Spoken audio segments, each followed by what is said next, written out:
Hello, good evening. Welcome to Eyewitness News, coming to you live from our studios here in Accra. My name is Selorm Adonoo, and tonight I'm here with Akosia Oche. Coming up over the next 90 minutes. In the circumstances, I am neither inclined nor disposed to exercise my discretion in favor of your request. The request is accordingly declined. Speaker of Parliament declines Majority Leader's request to recall Parliament to consider what he terms 22 outstanding public or urgent government businesses. Speaker says it will not be fair to disrupt the campaigns of MPs as the parliamentary calendar makes room for the electioneering activities. What do you think? We'll interrogate this further. Also coming up, Vice President Dr. Mahmoud Bawumia inaugurates Ghana's first fleet of electric buses, marking a step towards modernizing the country's public transportation system, and promises to reduce transport fares by 40%. More later. Still on Eyewitness News, we'll follow the campaign trail and also bring you up to speed on what the Electoral Commission is doing about its cap on journalists attending collation centers in the aftermath or the immediate aftermath of the election, as the Electoral Commission puts together or collates the numbers or figures for the election. Stay with 97.3 Citi FM for more on this and other stories on Eyewitness News and in Business. Total value of secured loans granted hits 5.6 billion cedis in 2024 third quarter. There is more business in the next 50 minutes. Eyewitness News is live across the country on all our affiliates and around the globe at citinewsroom.com. In the Western region, this is Beach 105.5 FM and Sky 93.5 FM, both in Takrady. In the Upper West region, this is Tumpani Radio 88.5 in Nadoli and Jirapa 96.1 FM, of course, in Jirapa. In the Upper East region, this is Rikas 92.1 FM at Bongo Namu. In the Northern region, North Star Radio 92.1 in Tamale. In the Northeast, Nobia FM 98.1 at Naralugu. In the Shanti region, Focus 94.3 FM on the KNUST campus in Kumasi, and Orange 107.9 FM in Kumasi. In the Volta region, this is Sela Radio 97.1 FM at Dabala, and Holy 98.5 FM at Aflao. In the Savannah region, this is Kasha 99.5 FM. Your comments are welcome via our WhatsApp line 0549 986 996. You can follow me on Twitter at Selorm Adonoo, Twitter or X at Selorm Adonoo. The hashtag is Citi Newsroom. Now we take our very first story, where the Speaker of Parliament has stated that the House will not reconvene ahead of the December elections. This response comes after the Majority Leader and caucus appealed for an emergency recall to address pressing government business, proposing November 28 and 29 as potential dates for the session. However, the Speaker, in a memo to the majority, maintained that the parliamentary activities will remain on hold until after the elections. Let's go to the line and speak to the Honorable Nilante Vanderpoel, Member of Parliament for the Odo constituency. Indeed, he was one of the first persons who said that the minority or the NDC members of the House will not attend upon the Speaker's call should Parliament be recalled, because they have other businesses, including campaigns and others, to do. He joins us on the line following the Speaker's comment on this in a memo to the MPP side or the majority side. Hello, good evening, sir. Welcome to Eyewitness News. So, I mean, the people, I mean, but first of all, let's look at the procedure. Is the Speaker bound to call or to recall the House upon a request, by a member, in this case by the leader of government business, or he has discretion? Hello, good evening, sir. Good evening, Nilante Vanderpoel. Good evening. Yes, I don't know if you got my question, but we just want to understand the process. Is the Speaker bound to recall the House upon a request by a member, or the Speaker has discretion in the matter? Well, according to our standing orders and understand, the Speaker will have to evaluate the relevance of the call. And if in the judgment of the Speaker, the call is necessary, the Speaker will call. So it is not just cast in iron that the Speaker have to accept the call or recall Parliament because somebody has petitioned the House. Because the recall is also on the budget of the House. So the Speaker will have to be sure that it is prudent to call the House. It is good, it is in the interest of the nation and of Parliament to recall the House. The Speaker cannot whimsically recall the House. I see. So the reasons the Speaker gave for you, are these tenable reasons? Are these reasons good enough? Well, at this particular time, I don't think there is any Ghanaian who will find the reason for declining the offer or the request to be improper. Because as I'm talking to you now, how many days do we have for elections? How do you expect the Speaker to recall us into the House? MPs who are in their various constituencies working now. Don't forget, the elections is not only on the 7th of December. There is special voting on the 2nd of December. You understand me? So you are recalling, they want the Speaker to recall Parliament, let the MPs leave their constituencies, leave all the work they are doing, and proceed to Accra. Some MPs, it will take them 2 days, some 3 days to get to Accra. So I think the circumstances in which we find ourselves at this moment in time, the Speaker's decision was wise, the Speaker's decision was right, the Speaker's decision was the best in the interest of the nation. But, so is it election or dealing with urgent government business? A number of items were listed as urgent government business. So you were saying that you are prioritizing your election over the business of the state? At this particular time, the elections in this country is the most important activity on the calendar of this country, Ghana. I don't think there is any other thing that is most important to the people of Ghana than the elections. If anything should cause a delay in our elections, it will disturb our governance and it disturb the peace of the country. So anything that will sustain the peace and the development of our country through the enhancement of our democratic principles and lay down procedures is good. 2, government business can always be done. Government business can be done after elections.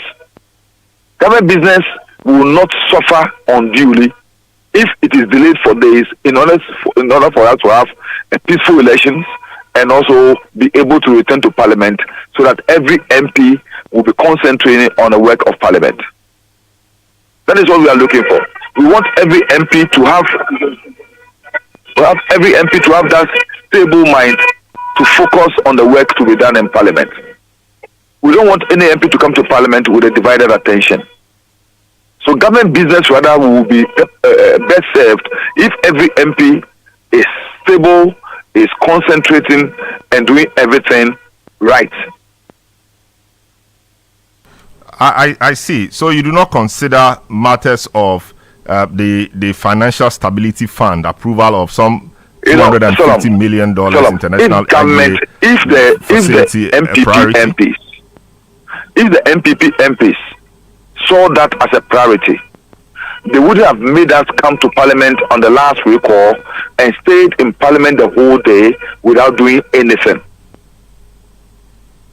If they so much value government business, we would have spent the taxpayers' money, come to Parliament, stay in Parliament. Look, we've made sacrifices already. In fact, that recall was totally useless. And MPs have made great sacrifice by coming on that recall. I don't think there is any more sacrifice to be done at this moment in time. Great sacrifice by doing your own work. Your work is to attend Parliament, and it was temporary. Let me. I don't agree with anybody who says that. We also have our timetable. We are human beings. Just as the president goes on holidays, we also have our holidays. No, I mean, you're talking about the previous recall. We were on holidays when we were called. You understand? But this particular recall, I mean, the recall that brought about the problems. I mean, you were not on recess. It was temporary. What I'm saying is that the Speaker has suspended the House indefinitely. So at that moment in time, we were on holidays. MPs made sacrifices by leaving their constituencies, leaving the work they were doing, came down to Accra. You understand? We stayed the whole day doing nothing. And people have to return to their constituencies.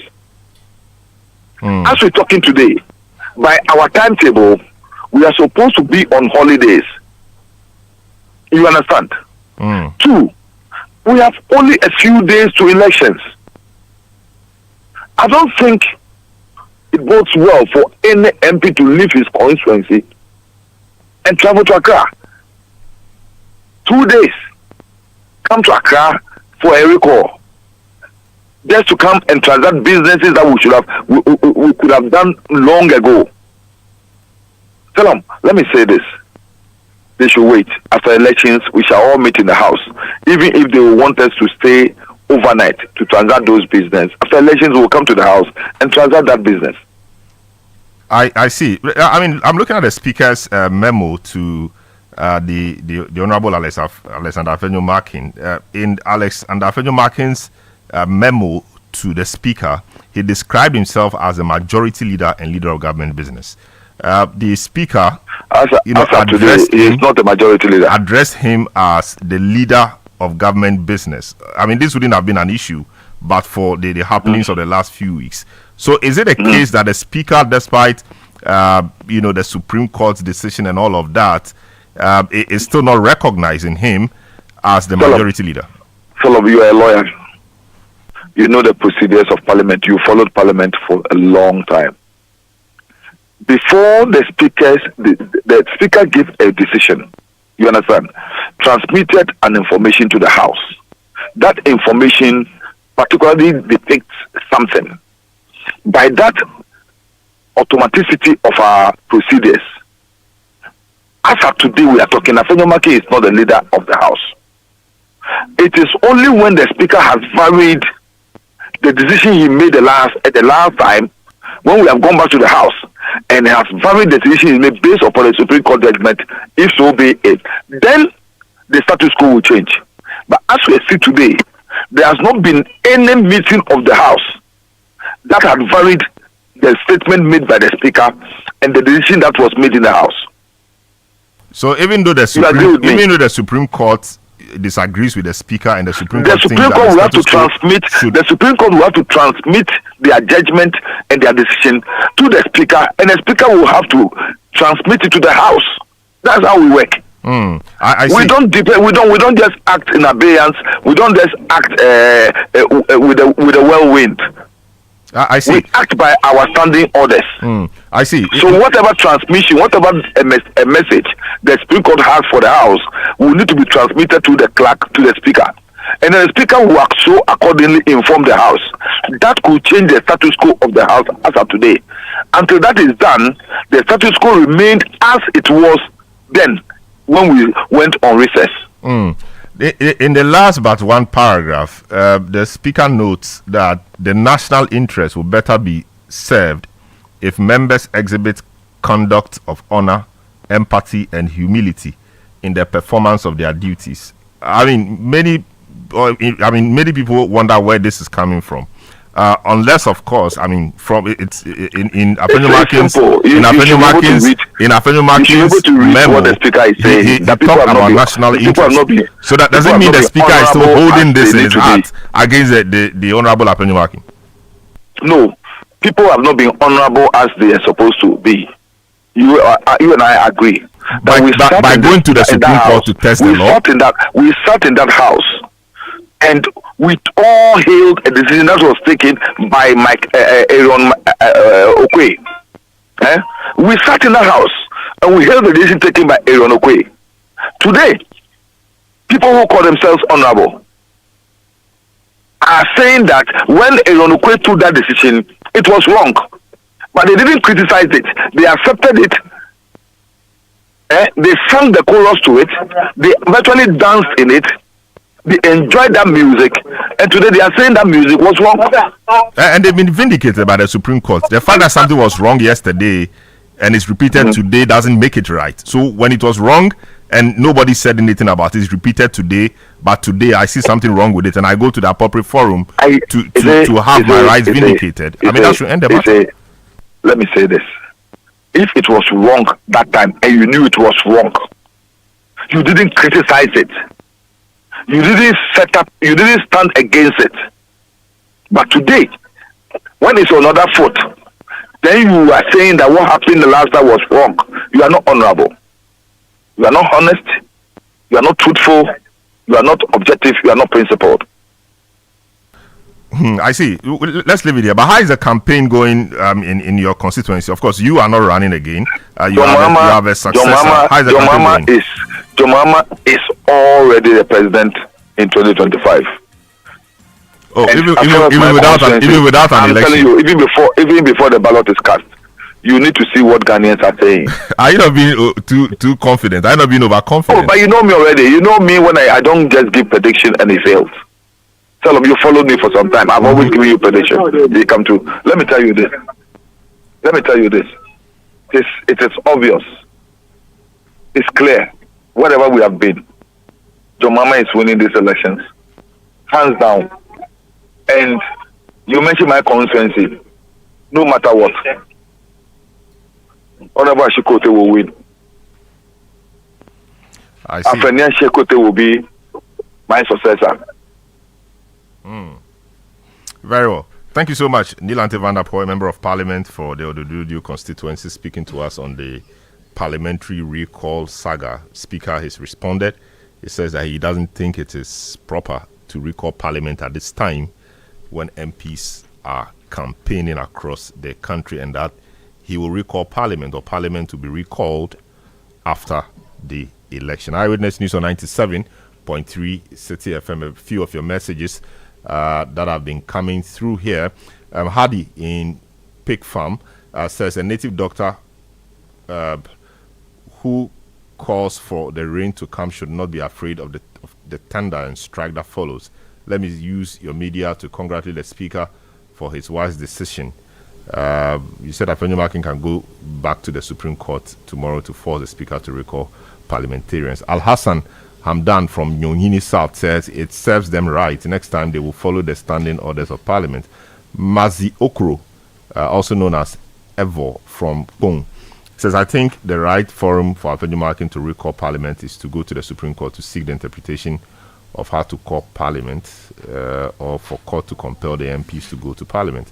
Akapol Jr. in Ahafumem says, why is a speaker who is supposed to be neutral in the House bent on doing the bidding of the opposition? Ghanaians must vote against NDC for making the country ungovernable. Paul Amasa of Agbogba says, on the recalling of Parliament, I think the recent events with the courts and majority-minority tussle are clear indicators of the need for an entire new constitution that will be designed to build Ghana and not interest of political parties. Let's speak to some analysts on this matter. Kwame Asante is a political scientist. He joins us on the line to take his views, or to share his views on this particular matter of the Speaker, saying that recalling Parliament now is not the wise thing to do. Hello, good evening, sir. Welcome to Eyewitness News. I know you've seen the Speaker's memo to the Majority Leader, Honorable Afenyo Makin. He says it's not a good idea at this time to recall Parliament, and that he was neither inclined nor disposed to exercising his discretion in favor of the request to recall Parliament.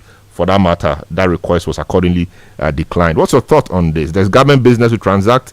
He says that because MPs are campaigning across the country, he doesn't think it's a smart idea to recall them just to come and sit for 2 days and go back. What do you think? I think it's in bad taste when we have parties, trying to. Yes, hello? Yes, I lost you. I lost you briefly. You said it's in bad faith. If you can repeat that. Sorry? I lost you briefly. You said it was in bad faith. If you could repeat that. I have not said anything. I was sitting in my car. It was a radio from there. Oh, I see. Okay, so apologies for that. Okay, sorry. So sorry about that. I think I heard a radio. That's why. So what do you make of the Speaker's the Speaker's response to the Majority Leader in respect of the quest to have Parliament recalled? Unfortunately, I've not heard the speaker's statement. If you can give me a gist of it, we can make progress from there. All right, let me give you a snapshot of what the speaker has been saying, or maybe for purposes of those who haven't also heard it, let me just take my time and go through the statement. It says, I write in response to your memo on the above subject, which was received at the office of the speaker on Friday, 22nd November 2024, at a time I was out of the office to honor an invitation outside Accra. Your memo calls on me to exercise my discretion pursuant to Order 57.3 and 58.4 of the standing orders of the House to summon the House to sit for 2 days, Thursday 28th and Friday 29th November 2024, to consider 22 items, all of which you referred to as either outstanding public business or urgent government business. Honorable Leader, as you may be aware, the performance of the functions of Parliament and the duties of members of Parliament extend beyond the plenary sittings of Parliament. Again, as you are aware, the parliamentary calendar acknowledges election campaign periods. This season is for the government parties and both presidential and parliamentary candidates to present their manifestos to the people and to account and justify how the mandate given them by the voters for the 4-year term of office has been applied to the benefit of the people. Bearing in mind the provisions of Article 296A and B of the Constitution 1992 and the closeness of your proposed dates to the general elections, I am of the considered opinion that it would not be in the national interest to interrupt the campaigns of members and parties by a recall to plenary sitting of Parliament. Consequently, it will not be fair to exercise my discretion in favor of your request to summon members of Parliament at this time to a 2-day sitting to deliberate on 22 items you consider urgent or outstanding government businesses. It is worth noting that, having regard to the practice and deliberations of the House, I wonder how the proposed 22 items could be transacted within 2 days. I accordingly suggest that government prioritizes these businesses together with others not captured by your memo for consideration after the conduct of the general elections on the 7th of December 2024. The House will resume sitting after the elections to complete all essential matters before a seamless transition to the 9th Parliament of the 4th Republic of Ghana. The national interest would better be served if members exhibit conduct of honor, empathy, and humility in the performance of their duties. In the circumstances, I'm neither inclined nor disposed to exercise my discretion in favor of your request. The request is accordingly declined. This is a statement or the memo from the Speaker addressed to the Leader of Government Business, Alex Apenyo Markin. And so I'm asking you what your view is, what you think about this, given that the majority leader thinks that there's urgent government business to transact.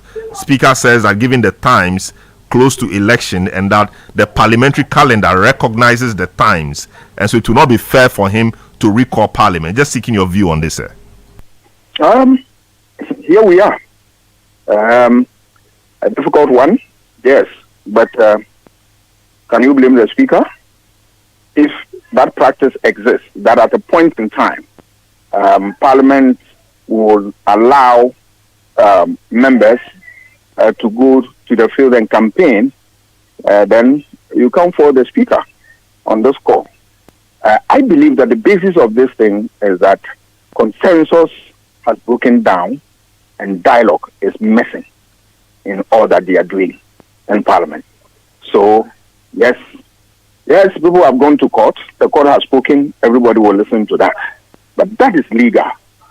The political questioning doctrine is now invoked here. Are you with me?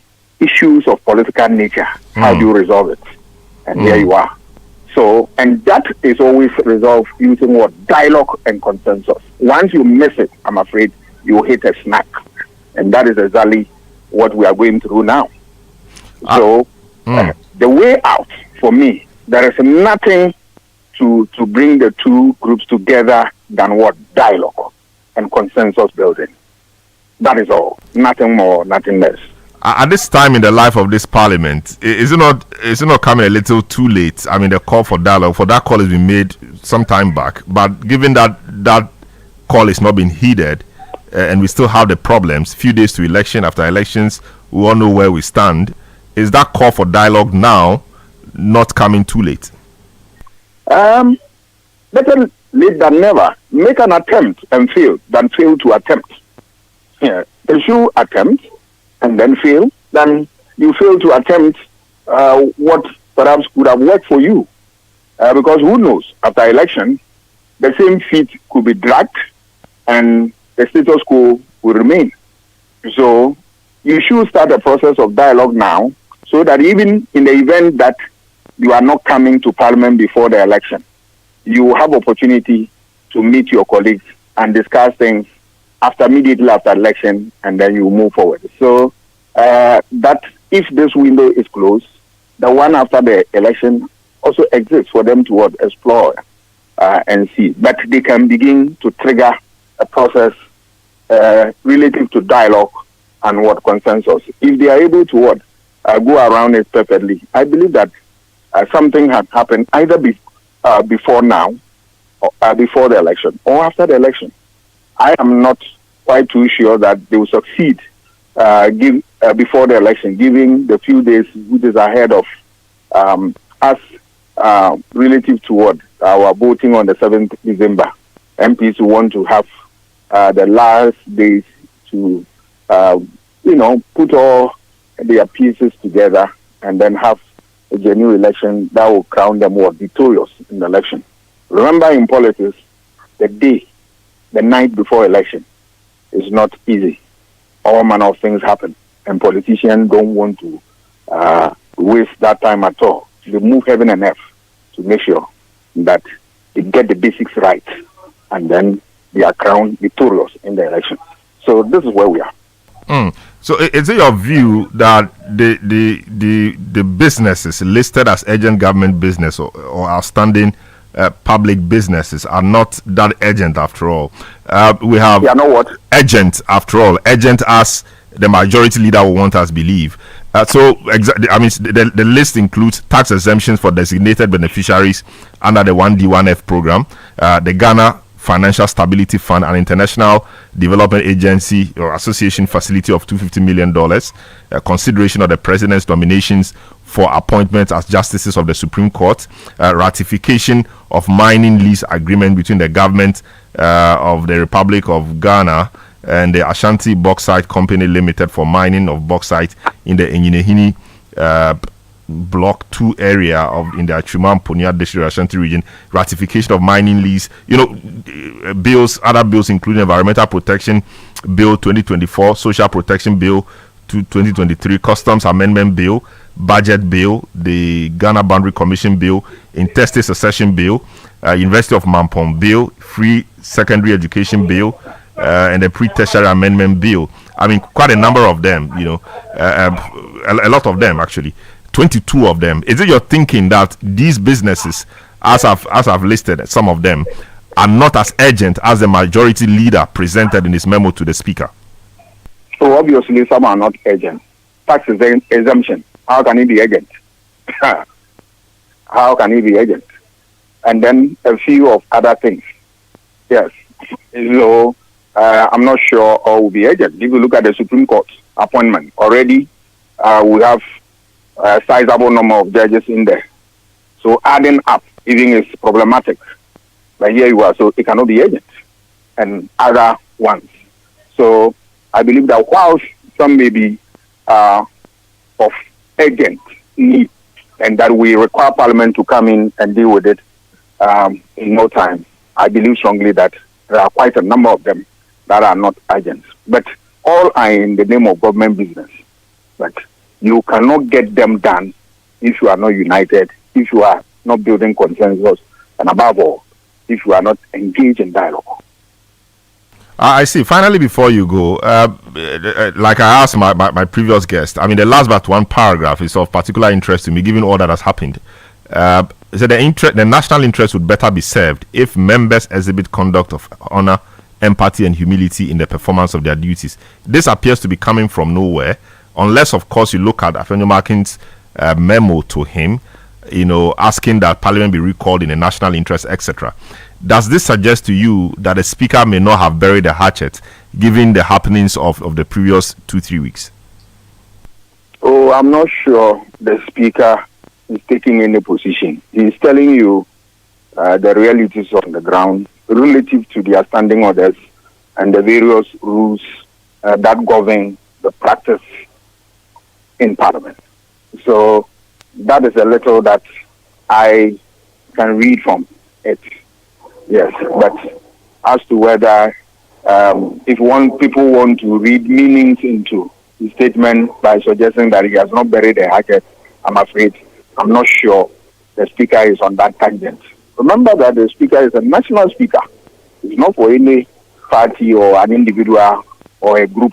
He serves the interests of the nation, and I'm not sure, given his long years of experience in Parliament and the fact that he has built a lot of credibility for himself, he will not go down the history of this country as somebody who wants to undermine the national interests of the country. I'm not his spokesman, but at least I've worked in Parliament as a reporter, and I could follow the Speaker's,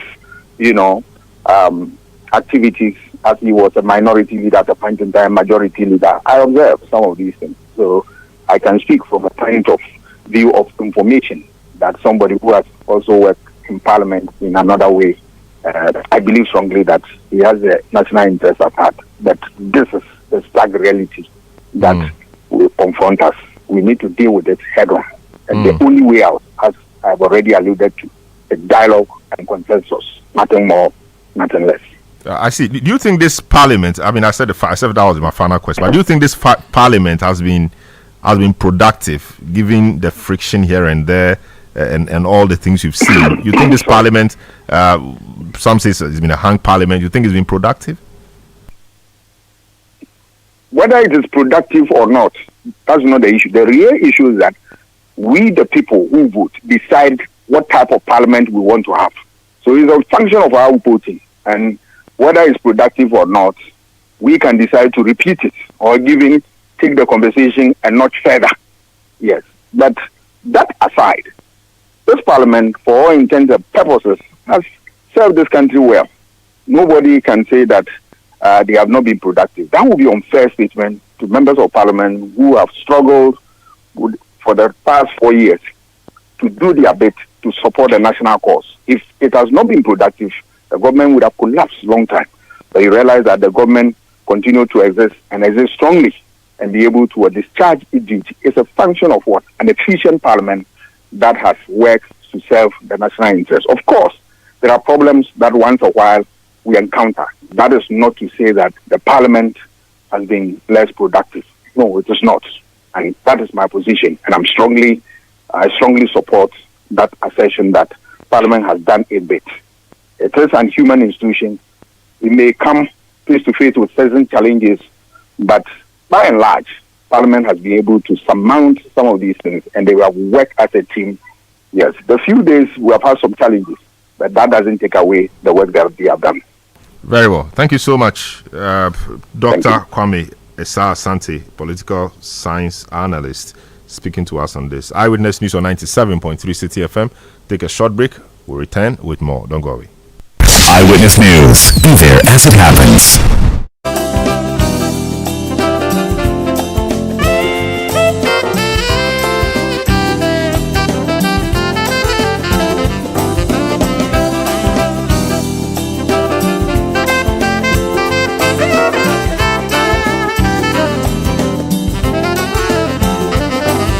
You all are absolutely free on the NH.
Twitter at twitter.com/Citi973 and Instagram at instagram.com/Citi973 with the hashtag Eyewitness News.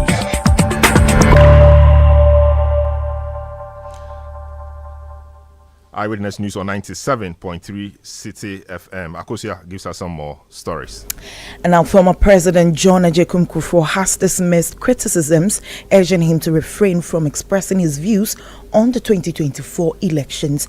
Or the backlash comes after his endorsement of Dr. Mahmoud Bawumia, flag bearer of the NPP, with some critics suggesting that his statesmanship requires neutrality. But speaking at the Ofori Pinimfie, the former president stood by his endorsement of Dr. Bawumia, reiterating his support despite the public reactions.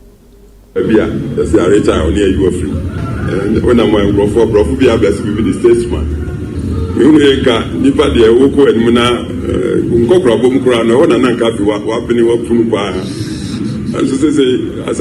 the statesman,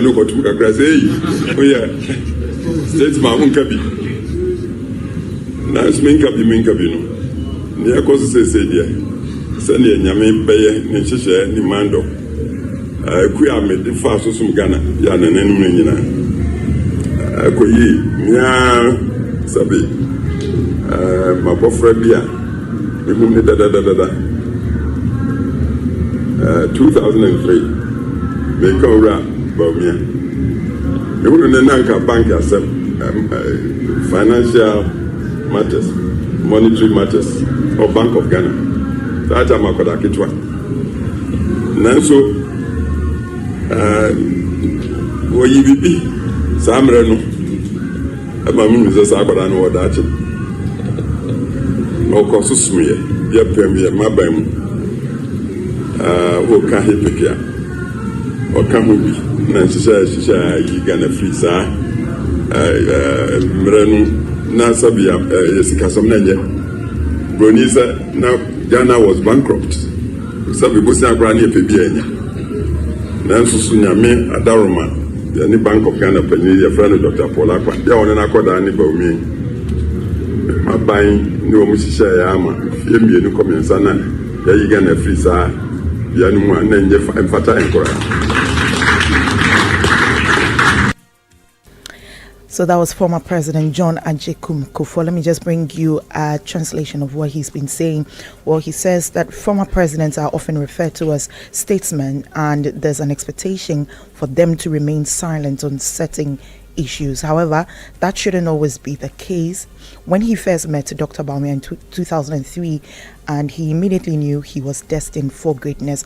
At the time, he was working at the Bank of Ghana, where he played a role in helping the country exit the HIPIC initiative. Well, away from that, the managing director of the Metro Mass Transit Limited, Albert Edubuahin, says measures have been implemented to ensure the effective operation of electric buses. Well, these buses, which are part of the first phase of the total 100 buses to be deployed, will operate on major routes including the Oyibi Accra Road, Accra Amasaman, and Ashaman Accra routes. The initiative is expected to reduce public transport costs by 50%. Well, speaking at the commissioning of the 10 electric buses, Mr. Edubuahin stated that auxiliary facilities such as charging stations will be installed at all motor traffic and transport department stations across the capital. We have put in place the following interventions, among others, to ensure effective, efficient, and sustainable operations of these buses, and to position MMT strategically to take its proper place in the road transport industry. Charging system, Your Excellency, through the government intervention, with the support of engaged EV battery charging systems company to set up EV charging points across the various terminals of MMT. And it is expected that the charging facilities will not be only for the use of MMT, but for the use of other electric car users in the country. Your Excellency, to ensure that revenues are accounted for, these buses are fitted with electronic systems at various modes of cash fare payments under the Tap and Go, launched recently by your good self and your government. The payment system includes the use of smart card, QR codes, and mobile money payment options. This will enhance revenue management process for the deployment of these buses. MMT is currently using these systems on existing buses. That was voice of Managing Director of the Metro Mass Transit Limited, Albert Edu Bwahim. Now, the Electoral Commission has initiated discussions with the Ghana Journalists Association and the Ghana Independent Broadcasters Association, GEBA, over its directive limiting media presence at location centers during the general election. Or the directive allows only 8 media outlets at constituency coalition centers and 12 at regional centers, raising concerns about transparency. In a statement on November 27, the EC assured that it is working towards an arrangement that balances transparency with orderliness. Or the Commission reiterated its commitment to ensuring transparency throughout the electoral process.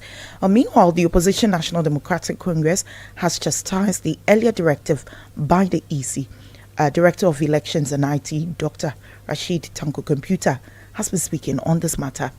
Their first directive was too reckless. These are some of the things they do and we have problems with them. What were they trying to hide? What was their motive for writing such a letter? They wanted to black out the media from covering the elections. We're not going to accept it. Tomorrow we have IPAC meet. We would have taken it up with them at IPAC tomorrow. I hope they turn down that kind of Rambo style of doing things. That is not how the democracy should be run. This is a transparent process, and they must allow the media. That's our expectation. They should allow the media to cover the process. Why are they going to black out the media? What are they hiding? These are the things they do and will say they want to rig the election. And this is what Peace Council should be interested in. Not anybody should go and be signing peace back. This is one of the situation that can create anarchy in this country. That was Deputy Director of Elections and IT for the NDC, Dr. Rashid Tanko Computer. For the governing New Patriotic Party, the EC must withdraw the directive to its directors, as the media remains the only tool to provide adequate information to the public. Haruna Mohammed is Deputy General Secretary of the NPP. For us as a political party, we need an accurate reportage of this particular election. We need it to be free, fair, and open so that at least everybody, every citizen across the length and breadth of the country and the globe will get to understand the issues that emanate from the election. So for us, we would call on the Electoral Commission to at least reconsider and look at the invitations that will be made to the media houses and the accreditations that they are going to give. If you look at when we're doing the manifesto launch, we did and had one feed given to media houses where you'll be able to get them. But this one, it is something that the media houses must be looking at and see exactly what is ongoing. So I believe that once GIBA and GJA is going to meet them, I believe they will have a fruitful discussion. But as a political party, I think that we would also urge the Electoral Commission to look at the proposals that is put by the media houses, either to reconsider or to reach an amicable solution where media freedom would be given the opportunity to be able to see and report, so that every Ghanaian citizen will get to understand the processes and who actually becomes the winner of the elections. That was Deputy General Secretary of the New Patriotic Party, Haruna Mohammed. Now, former Auditor General Daniel Yao Domelevo has urged the media to consider boycotting coverage of the December elections if the Electoral Commission does not reverse its decision to limit media presence at regional and district collation centers. Or speaking at a conference on the theme, the Scarface of Corruption in Ghana in Kumasi, Mr. Domelevo called on the EC to revisit its decision to ensure a free, fair and transparent election. Why will today's day and age you rather be limiting the media? In fact, if you don't want transparency, it means there's something fishy. That we do a lot of bad things in darkness, is that not it? So why would you like to limit the media? As many as people who want to show us what is happening, you should allow them. And I think there must be solidarity from the media to say either you allow all of us or we are not coming. Just do your things. If you don't want media coverage, go ahead and do it. But I am sure my sister Jane Mensah is a very good friend of mine. I'm sure he will listen to this advice and rescind that decision. Whoever asked him her to take that decision, he should tell the person, I'm not going to do it. I've changed my mind. If it is her personal decision, then I plead with her. She should change it. You heard the former Auditor General Daniel Domelevo. Now, the Ghana Police Service has commenced an investigation into an incident that occurred at the premises of Metro Television in today. Or reportedly, some police officers and the court bailiff stormed the premises of Metro TV to interrupt a live broadcast over a long-standing debt owed to Vodacom. Now, the alleged debt, which dates back over 3 years, has triggered legal action leading to the issuance of a writ of execution permitting the seizure of assets. Or the police in a statement issued said preliminary investigations indicate that upon a request from the court, police officers accompanied a court bailiff in the company of the judgment creditor Vodacom Business Ghana Limited to execute a court order against Metro TV. Eyewitness News. Be there as it happens. Hi, Aku. I just got the estimate for the home repairs. It's more than we expected.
every market movement and all the policies that affect your business.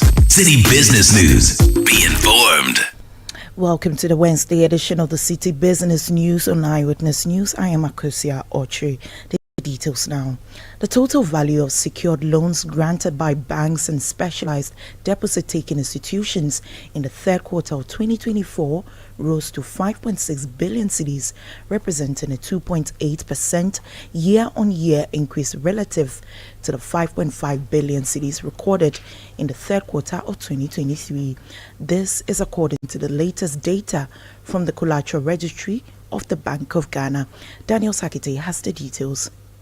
Data from the National Pensions Regulatory Authority reveals that Tier 2 pension schemes managed by private pension administrators hold the largest proportion at 54%. This is followed by Tier 1 scheme overseen by the Social Security and National Insurance Trust Net, which accounts for 25%, and the Tier 3 scheme making up 21%.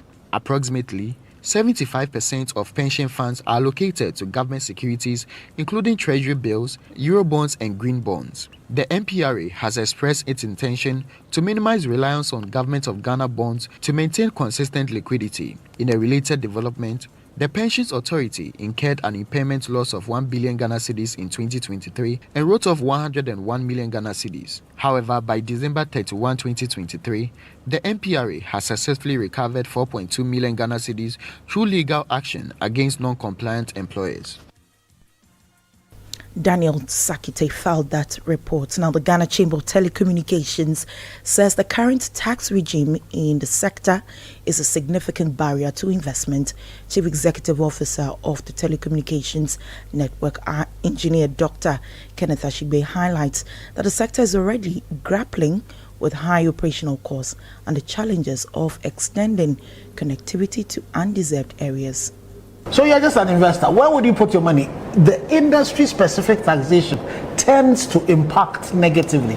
And again, if you look at the data in the report that we've done, if you take taxation that is related to revenues, for every 1 cedi, or let me make it 100 cedis, that you pay to the industry, 43, almost 44% goes back to government in terms of taxation, fees, levies, and all of that. And so because of that imbalance in that regime, you then find out that investment into our industry is suffering. It's not for nothing that you find out that Etel-Tigo, for example, will sell their industry at $1 to government. And government, we know government has been out there looking for investment. But the taxation regime does not help. The fiscal space is very constricting.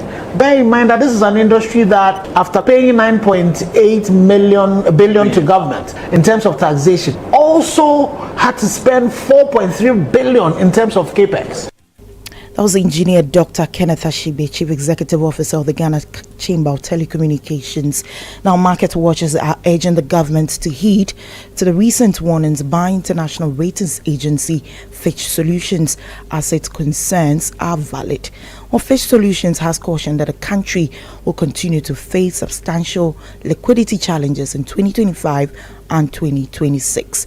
Now, the UK-based credit rating agency further notes that Ghana's interest-to-revenue ratio will remain among the highest in its rated sovereign portfolio. Estimates already indicates the ratio will reach 29% in 2025 and 30% in 2026. Professor Patrick Isumeng has been speaking on this issue. There's going to be a lot of payments due from 2026 after 2026 going. And you wonder whether we are in a position to. I don't think we have properly undertaken the fiscal measures to generate substantial revenue as expected. So I think the liquidity problems will still be there. So I totally agree with what they are saying. It won't be as bad in 2025, but 2026, we will see real issues. If you look at how we've structured the debt restructuring, most of it is just to buy us some additional time up to 2026. The expectation is that by then we would have undertaken the required measures to ensure that we are generating enough cash flow, especially on the forex side. But from what has been done so far, I don't think that we are really preparing readiness for that. That was Professor Patrick Isumeng, an economist and senior lecturer at the University of Ghana Business School. Now, if you're planning of shopping at discounted rates this Black Friday, you must certainly be on the lookout to avoid falling into the hands of fraudsters. Well, that's the caution from the Cybersecurity Authority, which is urging online shoppers to exercise caution as the Black Friday season draws near. Between January and October 2024, over 210 cases of scams have been recorded, leading to losses exceeding 410,000 Citis. While the most common schemes include brand impersonation, fake online shops, and phishing attacks. Here's what you need to know to ensure your safety. The Cybersecurity Authority in a statement advised consumers to check on the official website or with reliable sources to validate the contact details of shops rather than relying solely on search engine results. Also, it says consumers should check user reviews for hints of the reputation of the contacts. That's not all. It is encouraging the general public to limit their shopping to reputable and well-known online stores and be cautious with unfamiliar shopping sites. It says the general public should be cautious as well of phone calls, emails, or messages promising deals that seem to be too good to be true. Finally, it says consumers should always insist on payment after delivery and inspection. According to the authority, it has a 24-hour cybersecurity and cybercrime incident reporting points of contact for reporting cybercrimes and receiving guidance and clarification on suspected scams, and entreat the general public to make use of these guidelines. That was Neil Lati there with excerpts of his statement from the Cybersecurity Authority warning shoppers against Black Friday scams. Wrapping up the Wednesday edition of the Citi Business News on Eyewitness News. I am Akosi Aotre. To stay with us, up next is Point Blank. Detailed news, unparalleled coverage. Citi News on 97.3 FM.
Welcome to Point Blank on Eyewitness News.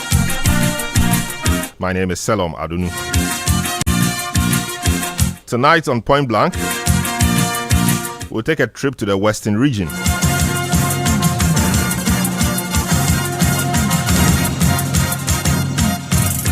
For the last few elections, that region has been blue.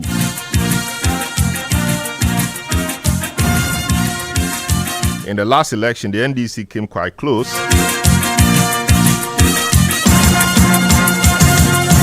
Getting 8 out of the 17 seats in the area.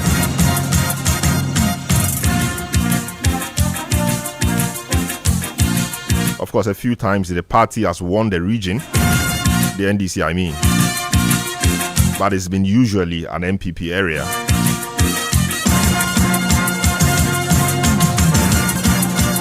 Member of Parliament for the Lembele constituency,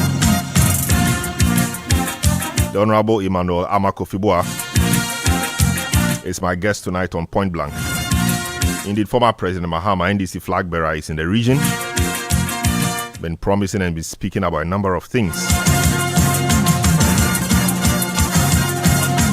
Hello, Honorable Kofi-Boah. Good evening. Welcome to Point Blank. Good evening. I'm happy to be here. Point Blank, Citi. Great. How are you? Very good. It's our pleasure to have you. How is the campaign in the region? The region for the last few elections is being voting NPP. Good. The people of the Western region are upbeat. They've had enough of the disappointments of the MPP, and they are determined to bring back President Mahama and the NDC. I see. So what exactly are you telling the people? What's your message to the people of the Western region? Well, first of all, let me tell you what the people are saying first. I think the people of the Western region started with the House of Chiefs and the disappointment of the promises, the failed promises of the Akufo-Addo Bawumia government. They had promised the Western region a regional hospital. It never came. They had promised the Western region petroleum service hub. It never came. They had promised the Western region that we're going to see massive improvement of our roads in the so-called year of road. None of that happened. It's even gotten worse. They have promised the Western region so many other things that never happened. They have promised the Western region rural electrification. It never happened. On the other hand, they went back to the record and they saw that it was the NDC and President Mahama that came in and basically transformed the region. It was the NDC and President Mahama that came and basically brought about the petroleum industry and revamped the Western region and brought hope. They made reference to the establishment of Ghana Gas, GNI. They made reference to community secondary schools that was spread across the country. They made reference to the massive road infrastructure that was done, Anyamfuri, Bogosu, Anyamfuri Road, and so many other roads, the Oye Enclave roads, and improvement in chip centers and clinics and polyclinics. And so rural electrification, in fact, they were very specific. The NDC gave them over 1,400 communities with lights. And for 8 years, they've not even had 200 communities have lights. They made a comparison and it was very clear that this government has not only failed other regions, but the failure in the Western region is completely glaring and very disappointing. And in fact, if you go to places where, quite frankly, you ordinarily not expect to see NDC massive support, those receptions are unprecedented. I have been in politics for a little bit. I have not seen Takrade, a Fiekwe team. I have not seen Second B, who's so high for the NDC. Enthusiasm, the cheers, the welcome, the joy of seeing the incoming president, John Mahama, is overwhelming. And we are very determined to push. And I'm very confident that the Western region is going to deliver massively for John Mahama and the NDC. Yeah, so what are you telling them? So you just told me what the people are telling you. What promises are you making to them? We start with our record, and we start to compare our records. And then we now tell them that Based on our record, it is very clear that we are coming to cement it. For example, I was very proud when I spoke at the House of Chiefs, when it was very clear that this government has even not given us a representation in cabinet. And I told them it really mattered.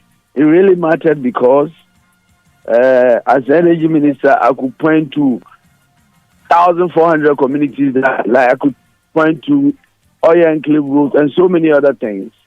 President Mahama goes back to talk about his record and the things he wants to do. For example, the empowerment of women.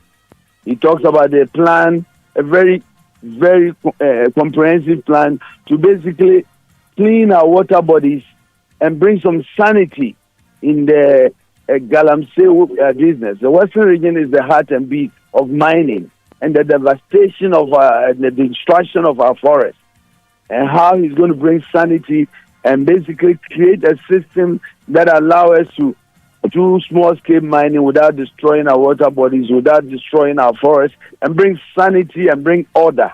Was so welcoming, was so refreshing. He talked about the empowerment of the youth, employment of the youth, and brought about policies in a manifesto that will really help empower youth. He talked about other reliefs, especially economic reliefs, and taxes that will relieve. For example, he talked about the betting tax that will go. He talked about the yield levy that will go and the corporate tax. He all talked about the petroleum sector and the energy sector, and made reference to the collapse of the petroleum sector, the fact that big players have left Ghana because of corruption. For example, we made reference to ENI leaving Ghana and moving their headquarters to Cote d'Ivoire, and the fact that they've left a lot of discoveries that they were supposed to have been producing by now. And the president assured the Western region that he's already going to take steps to make sure that these big giants come back and these stranded fields will be brought back to stream. The production of oil has reduced close to over 35%, and we are really at a risk of basically producing and finishing our reserves.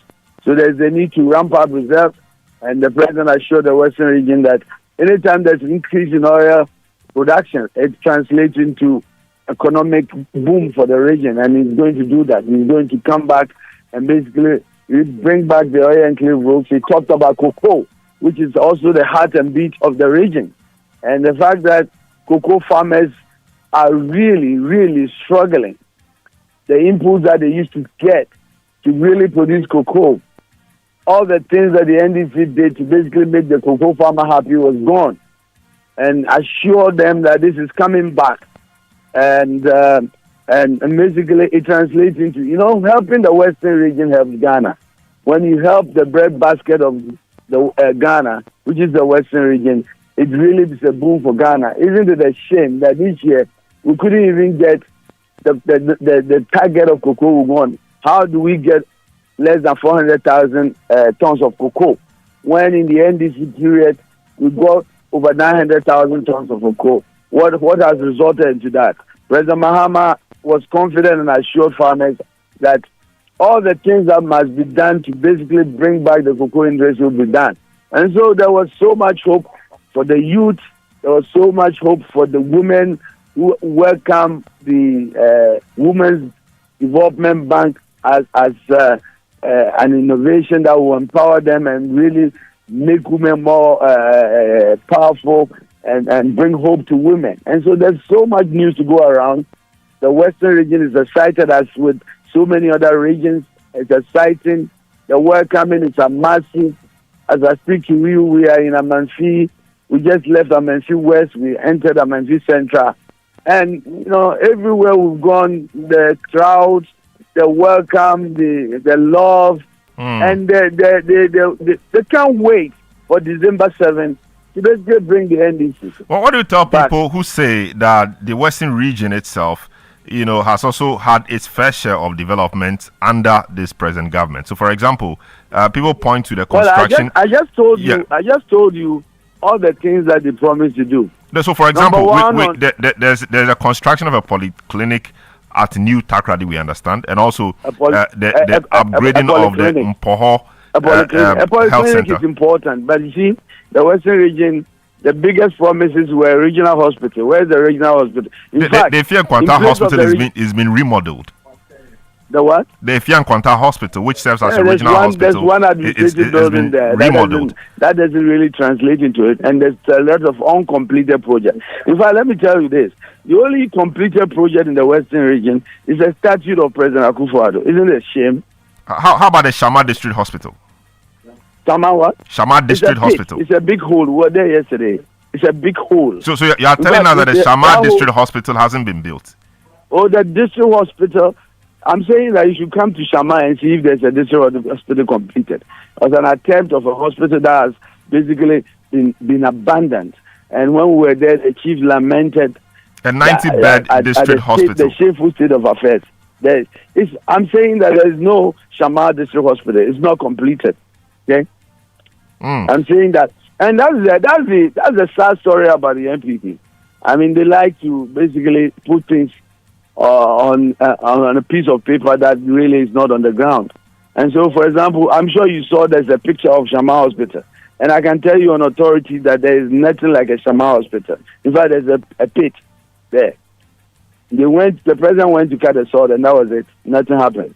And that is really that sums up the anger and the frustration of the people of the Western region. They feel very deceived. They feel very taken for granted. And listen, I'm talking about constituencies that have voted for the MPP since we started democracy. The Sekondi Takoradi Metropolis, for the 32 years of our democracy, have voted 24 years for the MPP. And they are saying that, enough of enough. This elephant has come, sat on their necks, and has not given them anything but suffering. And they cannot wait to get that off their back and bring back hope and bring back John Mahama. How about the fishing harbour and the landing beaches at Axim and this cove? I mean, the sea defense walls at Amanfo, Kuma, Abuadze, Adjoa, and Funko, and all of that. The fishing harbour is a good thing. It's a very good thing. But this is the sad part about the fishing industry. The fishermen were saying that, one, the premise that really helped them to really get the bomber harvest has not been coming. In fact, has been hijacked by politicians. They are saying that they can't buy about motors. They can't buy the inputs that they need for fishing. It's so expensive now, and government has really not intervened like the NDC did to support fishermen. And so, but at least there's a fishing harbour, and I mean there's all of that. But you're saying nothing at all has happened. Well, in some of the places, yes, and I can tell you that. But I'm saying that the fishermen were basically not celebrating because the heart and soul of fishing, the fishing harbour can be there, but if they don't have what it takes to go fishing, what is the value of it? And I'm telling you that they don't have. The outboard motors is too expensive for them to buy. They are saying that MPP party apparatchiks have hijacked the premise business. They can't even go fishing. They talked about so many other challenges. And I'm saying that every part we pass, market women. Speaking of market women, what's the status of the market circle, the PTC roundabout, the market circle, the Takrady interchange, the iconic interchange? It's in line with the stories of all MPP projects. They are all at a standstill, and that's a shame. It's all at a standstill. Takrady looks like a workshop, dirty, with all sorts of roads. In fact, the roads in Takrady are so bad, and it is worsened by MPP's rush to try to pretend like they are fixing roads in the last 2 months. And, the people cannot be, bullied and swept. They've done this so long that people know their game, that they come back and try to pretend they are fixing roads when it's election, when you had 8 years to do it. My brother, I think it can be signed up in the song, it is too late. to say you are sorry when you've broken the heart of the people. I'm sure I'm taking a leave from Speaker Babin. I think I can sing it for you. No, that's all right. It's too late. No, too Speaker late. Babin sang it, so we're okay with that. You are sorry after you broken our poor hearts. See the song. All right, that's fine. Let's get to the Takoradi enclave itself. I mean, for the past elections, that area has been deeply blue. I mean, right from Escado Ketan through Sekendi, Kwesimintim, Takoradi, Efia, Hunter West, all of those areas, the urban side of the Western region has always been very MPP. What is your strategy? What is your plan to help turn that situation around for the NDC? It's not a plan. It's not a plan. In fact, I can tell you that it is as if it was a sin to support the MPP in the last 8 years. The people who have borne the brunt of the suffering and the pain and the neglect is these areas. The Sekendi Takoradi metropolis, the city of Takwa and its environment.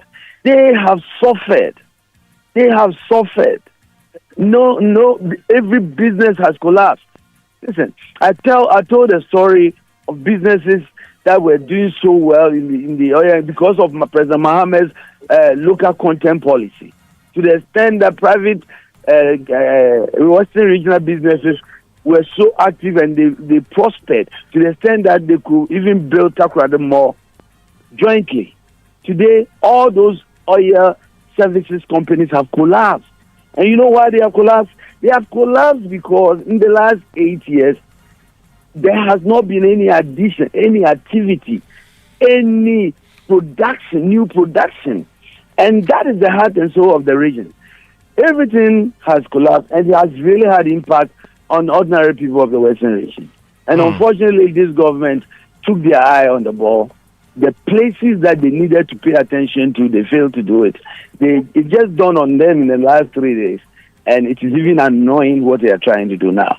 I see. I mean, we have just 1 minute to go. Talk to us about Lembele. You're coming up against your old foe, well, Kwesi Bozo. You've been there for quite some time now. I mean, he is promising this time to defeat you and bring real progress to the people. What's happening on the ground?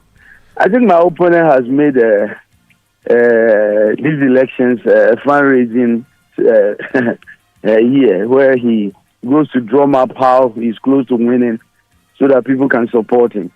I'm confident about the work we've done and the support and the enthusiasm we've had. And every term and in the last 3 elections, I increased my vote. In the last election, I beat the guy close to 8,500. So I think I'm even going to increase my vote, God willing. I don't see where he's going to get a vote to close the gap to be able to beat me, but it's election. So we are going to work till the last day. And I believe that with God on our side, I'm winning massively. Very well. Yes, sir. Thank you so much. Thank you. The Honorable Kofi Amabua, Member of Parliament for the Elembele constituency in the Western region. John Mahama is in the region. And they are touring the place with him. One of the oldest serving members of Parliament in the area, if not the oldest. Got into Parliament in 2009. Been a deputy minister. Now he is in leadership in Parliament as deputy minority leader. Emmanuel Kofi Boa for you. Well, the Western region, like I said, is being a place the MPP has won more than the NDC. In the last election, the MPP made 51% against the NDC's 46%. 9 MPs for the MPP and 8 for the NDC.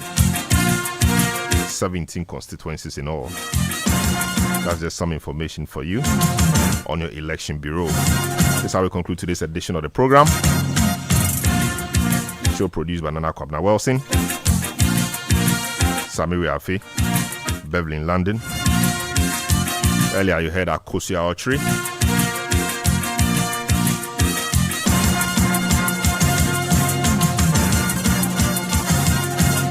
Technical assistance provided by Desmond Nyako. My name is Selorm Adonoo. Have a good evening.